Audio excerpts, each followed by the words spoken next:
Check the mic. Sorry, hindi ako nakapaglapag ng signal ng news.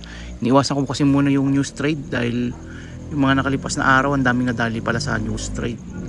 Anyway, recap tayo for today. Sabi ko no, every sell is equivalent to dollar, and yes, possible naman talaga dahil simula nung nangyari itong fifth day ngayon, di ba? 5, 4, 3, 2, 1. So nag-start dito, sakto pala nung Monday. Simula nung Monday nagkaroon na siya ng resistance somewhere here, strong resistance, no. Bakit strong? Kung makikita naman natin kasi yung drop, no, talagang diretso, no, parang hindi siya normal. So ibig sabihin nun, merong mga pangyayari na talagang talagang may takutan or TP, no, nagkakaroon ng pullback si market.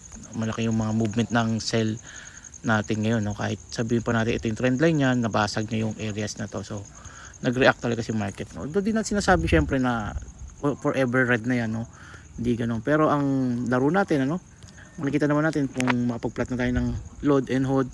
Nung mga nakaraan, naalala nyo, last week last week puro hold yung no, nasa mata natin, puro hold. Pero ngayon puro load naman. So basic lang, kung notice nyo, no, nagpapalit-palit lang. May time na nasa load tayo, may time na nasa hold tayo, may time naman na nasa gitna lang tayo ng hold and load.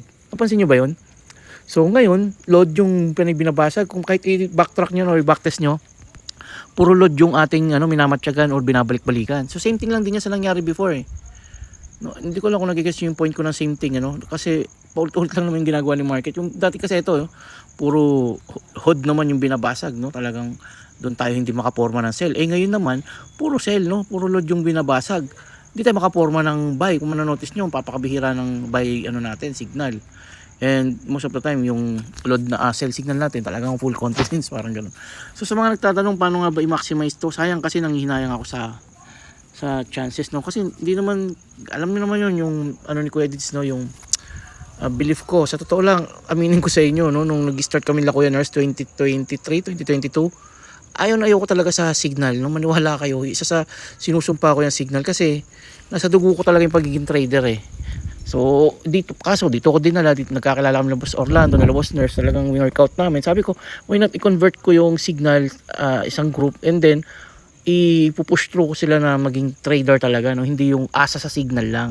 Which is yun naman yung ini-implement ko sana, no. So I hope maintindihan nyo ako.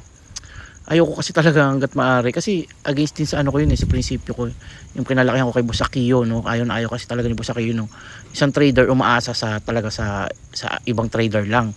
Although sa umpisa syempre magpapaguide, pero yun nga, tumatagal tayo sa market, di naman pwedeng laging ganoon. Parang yung kasabihan nila na turuan mo mang isda, no, versus dun sa bibigyan ng isda versus dun sa tuturuan mang isda. So I hope nagigets nyo. Anyway, dami sinabi, no. So sabi lang naman natin, di ba, every sell is an opportunity to gain, no. Maniwala kayo sa hindi. Totoo naman, baka yung iba sa inyo natutrauma. Bakit ako kayo sell ako pero nakatlos ako? So kung kahit i-backtest ninyo to, kung talagang susundan ninyo sinasabi natin na every sell is opportunity to gain, sobrang laki ng chance mga boss na maka-gain, no, ng short sell. Let's say this one, no, ito nagkaroon ng sell dito, umangat, no, pero after umangat, bumagsak pa rin siya, di ba? So yun sana yung maramdaman nyo, no, huwag kayo matrauma basta na nag-short kasi ako dito, kasi biglang umangat. So, sabi ko nga kahapon, di ba, napaka-rare naman kasi nung ganyan scenario, no, yung biglang angat. And kung maila-layer lang na maayos yan, hindi naman kailangan tagtarin eh. 3-4 layers, bawing-bawi yun, yung iaangat niya, bawing-bawi yun para makabagsak. Parang ito, kung mag-sell ka sa una rito, no, and then umangat, sell mo ulit doon, somewhere dyan, no, umangat, 3 layer ka na.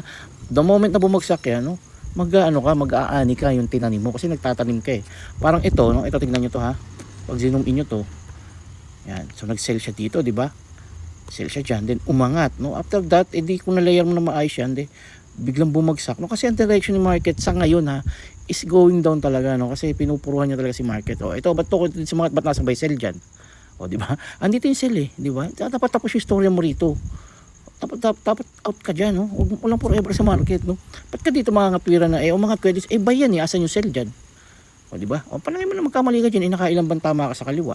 Huwag tayong puro fault yung hinahanap, maging dapat tayo yung sulitin natin yung time, yung opportunity na binibigay sa atin ni market. Itong daming opportunity nito, every sell is $1, no? Ito yung iba nito dollar. Kahit lang every sell lang yan, ilang piraso yan? 5.01 lang yan. Pagka the moment na bumagsak yan, boom, gain ka dyan, no? So ayan, nag-sell na ulit. So antayin nyo lang after ulit ng sell na yan, kung na-miss mo na yan, bayaan mo na. Antayin mo lumitaw tong buy. Pagka kasi lumitaw yung buy, yun na yung moment na kailangan mo nang tumitig ng charge. Yun ang kagandahan sa technique natin. Hindi mo kailangan titigan ng buong maghapon. The moment na lumitaw lang yung buy, doon ka na maghihintay. Bakit? Kasi hihintay mo nang lumitaw yung sell. The moment lumitaw yung sell, saka ka magsimula mag-layer. Oh. Di tipid sa oras, ano, tapos hintay mo na lang magbunga yung tinanim mo. So ganun lang ng ganun mga boss.